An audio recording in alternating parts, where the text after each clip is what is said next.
Salut à tous et bienvenue dans cette présentation. Moi c'est Jonas. On se retrouve ensemble pour voir comment configurer le protocole SSH. Et dans la vidéo précédente, je vous rappelle que nous avons eu à configurer le protocole Telnet sur notre commutateur. Et là, nous avons configuré l'adresse IP sur l'interface de gestion, n'est-ce pas, qui est l'interface virtuelle VLAN 1. C'est la raison pour laquelle vous voyez cette adresse 192.168.0.50. L'adresse IP n'a pas été configurée sur les interfaces physiques du commutateur. Ok, j'avais donné la raison pour laquelle c'est impossible, du moins pour l'instant. Donc à ce niveau, retenons seulement que c'est impossible de configurer les adresses IP sur les interfaces physiques du commutateur. Ok, voilà. Cette configuration n'est possible que sur les interfaces virtuelles. Aujourd'hui, pour configurer le protocole SSH, nous allons utiliser un routeur. Ok, donc c'est juste pour voir la différence qui existe entre les commutateurs et les routeurs. Et là, pour établir l'interconnexion entre les routeurs et les commutateurs, nous allons utiliser les câbles droits. Pourquoi les câbles droits? C'est les câbles qui est utilisé, n'est-ce pas, pour interconnecter les matériels de nature différentes. Nous allons prendre les ports Gigabit Ethernet 0/0 sur le routeur Gigabit Ethernet 0/0 qui signifie tout simplement que la vitesse de transmission est de 1 gigabit par seconde. Et sur le commutateur, nous allons prendre les gigabit 0/1. La première différence ici, c'est que vous allez vous rendre compte que le port Gigabit 0/0 du routeur est désactivé. C'est que tous les ports sur le routeur sont désactivés par défaut. C'est ce qui a impacté l'état de l'interface Gigabit 0/1 sur les commutateurs. Ok, voilà. Voyons maintenant comment nous pouvons configurer le protocole SSH sur les routeurs. Ici, on répond toujours par no. Ok. Voilà. La première étape, c'est de configurer les noms DOT. En mode de configuration globale, nous allons donner un nom à notre routeur avec la fameuse commande host name. Nous allons le nommer en tant que R1-J-Online. Donc, ce qui veut dire tout simplement que c'est un routeur de l'entreprise J-Online. Ok? Après avoir configuré les noms DOT, nous devons sécuriser les modes privilégiés en définissant le mot de passe avec la commande enable secrets. Nous allons donner le mot de passe Cisco 1, 2, 3 comme toujours. Mais vous, dans l'environnement réel, n'utilisez pas les mots de passe commençant par Cisco ou classe. Non, c'est pas permis. Ok? Voilà. La troisième étape, c'est de pouvoir configurer les noms des domaines. Les noms des domaines à l'aide de la commande IP domain name. Nous allons donner par exemple jonline.com. Ok, voilà. Pourquoi c'est impératif de pouvoir configurer les noms d'autres et les noms de domaines? En fait, ce sont ces paramètres qui entrent en ligne de compte, n'est-ce pas, dans le processus SSH. Sans ces paramètres, on ne peut pas accéder aux étapes suivantes. Parce que sans mot de passe, les modes privilégiés, même si on tapait la commande enable, ne pourra pas être accessible. L'étape qui va suivre, c'est de pouvoir générer une clé, n'est-ce pas? La clé de chiffrement asymétrique RSA à l'aide de la commande crypto key generate RSA.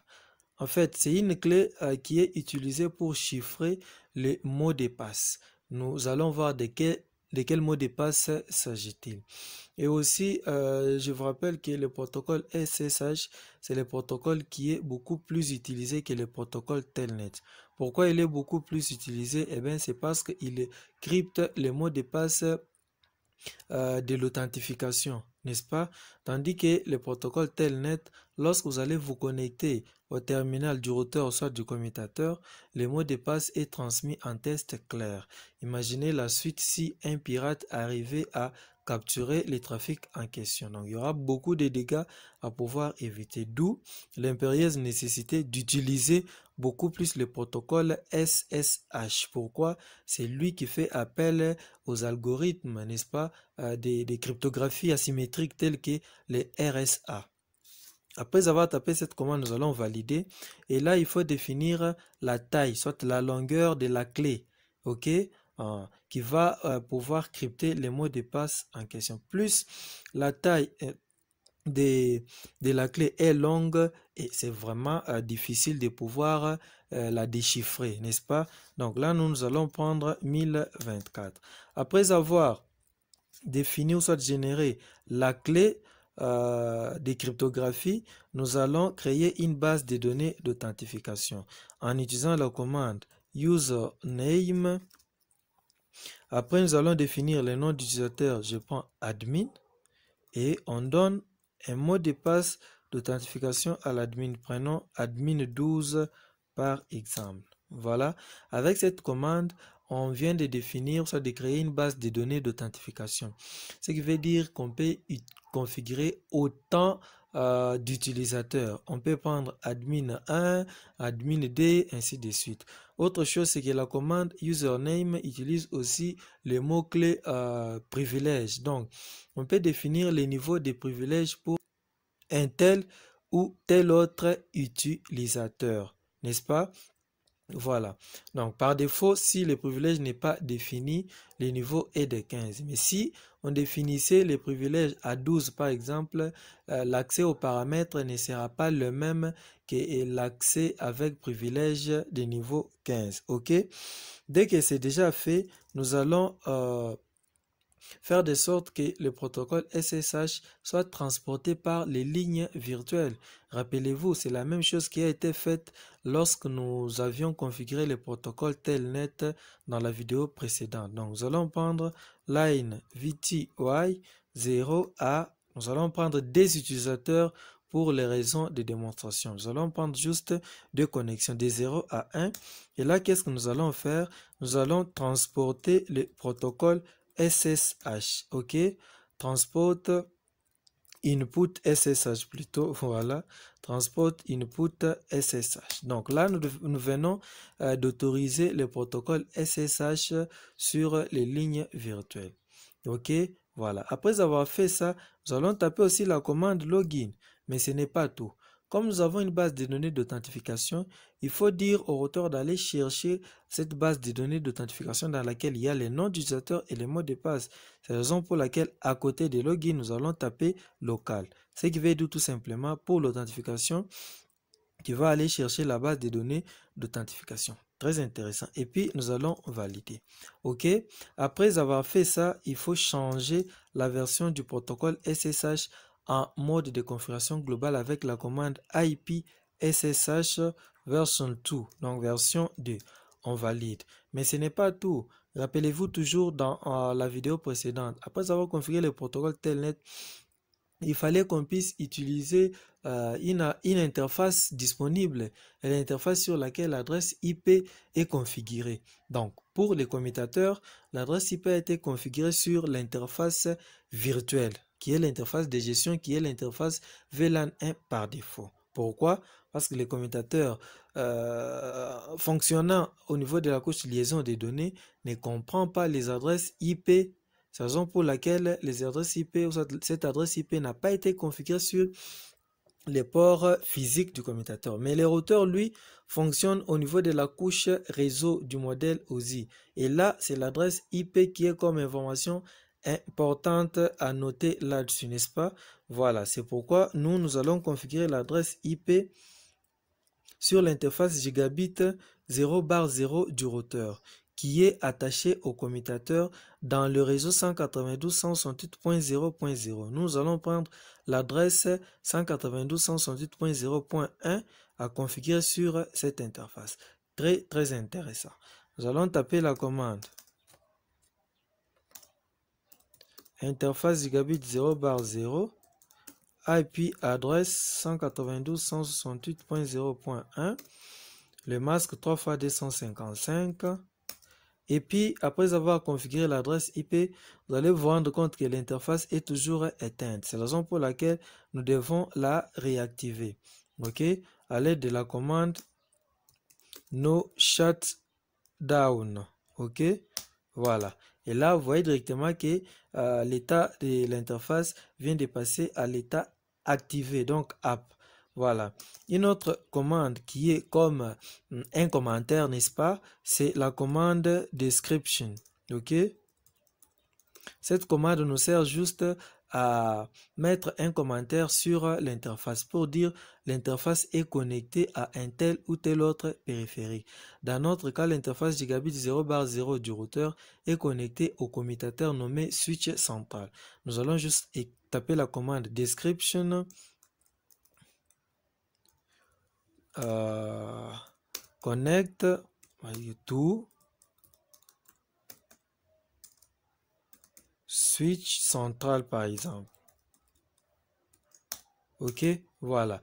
Donc, lors du dépannage, nous allons nous rendre compte directement que cette interface que nous sommes en train de dépanner est connectée, ou soit l'interface qui a eu des problèmes est connectée au commutateur. Et là, la dernière chose qu'il nous reste à faire, c'est de sauvegarder la configuration. OK, voilà. Nous allons vérifier directement que l'interface est activée et cet état a impacté directement le port du commutateur qui est activé sans intervention d'un administrateur ici. Très intéressant vraiment. Alors, il faut maintenant vérifier la connectivité entre l'ordinateur que nous allons utiliser pour essayer de simuler la session SSH au routeur. OK?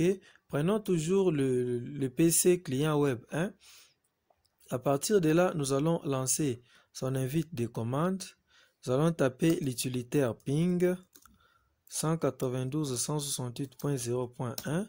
Voilà, la connectivité a réussi. Et là, qu'est-ce qu'il nous reste à faire? C'est d'ouvrir la session SSH. On tape la commande SSH, espace -L pour dire tout simplement login. Donc, l'authentification est nécessaire. Après, on tape le nom du utilisateur qui a été saisi dans la base des données d'authentification du routeur, c'est admin. Et après, on tape son adresse IP 192.168.0.1. Le mot de passe, c'est admin 12. OK. Et là, on est dans le mode utilisateur du routeur. On veut quitter ces modes vers les modes privilégiés et on va nous demander les mots de passe. Les mots de passe, on va taper, prenons Cisco 1, 2, 3. Voilà, là, je suis dans le mode privilégié du routeur à l'aide de la session ouverte via le protocole SSH. Nous avons déjà une session active. Essayons d'ouvrir la deuxième et la dernière session. Pourquoi? Parce que je vous rappelle que nous avons autorisé seulement deux sessions, OK, avec la commande line VTY 01 ici. Non, on a seulement deux sessions qui doivent être autorisées instantanément.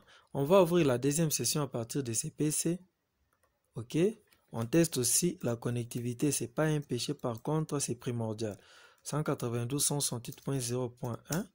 Voilà, la connectivité a réussi. Et puis, on ouvre la session, toujours avec la même syntaxe. Voilà, les mots de passe, c'est admin 12. Je crois que c'est Cisco 1, 2, 3 pour le mode privilégié. Nous y sommes. Maintenant, essayons de forcer la troisième session qui n'est même pas autorisée à partir de notre serveur. Nous allons faire quoi? Tester aussi la connectivité. Voilà, c'est possible. On essaie maintenant de forcer les choses en simulant la troisième connexion. Voilà, le mot de passe c'est admin 12. Ça ne passera pas. Ça ne passera pas jusqu'à ce qu'on nous affiche un message. Voilà, ça y est. Connection to 192.168.0.1. Donc, un routeur closed by foreign host. Donc, la connexion n'est pas autorisée. Pour vous démontrer encore que nous sommes dans les bons, nous allons rentrer sur un ordinateur déjà connecté et nous allons quitter, n'est-ce pas? Nous allons mettre fin à la session. Voilà. Là, il y a une session qui est disponible aussi. Donc, les serveurs peuvent en profiter. Voilà. Admin 12. OK, on y est. Le mot de passe c'est Cisco 1, 2, 3. Voilà. Donc, avec une démonstration à l'appui. Mais vous allez vous demander, nous sommes en mode simulation. Dans la vraie vie, donc, dans un environnement réel, comment ça va se passer? Eh bien, vous aurez seulement à faire une chose, installer un logiciel d'émulation de terminal terre à terre, n'est-ce pas? Dès que vous êtes dans un même réseau, ok, que votre routeur, que votre commutateur auquel vous voulez avoir accès, vous allez lancer votre voilà, vous allez lancer les terre à terre. C'est ça son interface. Méfiez-vous de cette adresse parce que ça c'est 1.1 alors que nous sommes dans les réseaux 192.168.0.0. Donc ici vous allez cocher TCP/IP, ok, et vous allez taper host 192.168.0.1. C'est ça l'adresse que nous avons configurée sur le routeur. Et vous allez aussi utiliser l'adresse IP configurée sur votre routeur. Vous allez cocher, soit activer le bouton radio SSH. Dès que vous activez le bouton radio SSH, c'est tout. Les ports c'est 23 par défaut et puis vous cliquez sur OK, vous êtes connecté. En cas de Telnet, la procédure est la même sauf que vous allez cette fois-là activer le bouton radio Telnet. Si vous voulez accéder via la ligne de console, donc vous avez un câble de console que vous avez utilisé pour interconnecter votre ordinateur au commutateur ou au routeur, vous allez activer le bouton radio serial. Et dans la liste, vous allez choisir le port qui est disponible, vous cliquez sur OK et directement vous allez vous retrouver dans l'interface en ligne de commande de votre routeur ou commutateur que vous êtes en train de gérer. Voilà, cette vidéo va s'arrêter par ici. Je vous dis merci de l'avoir suivi attentivement et n'oubliez pas de vous abonner massivement, d'aimer et de liker et de partager aussi cette vidéo. Vous trouverez dans la description les liens vers notre groupe Telegram. Je vous dis merci et à tout de suite.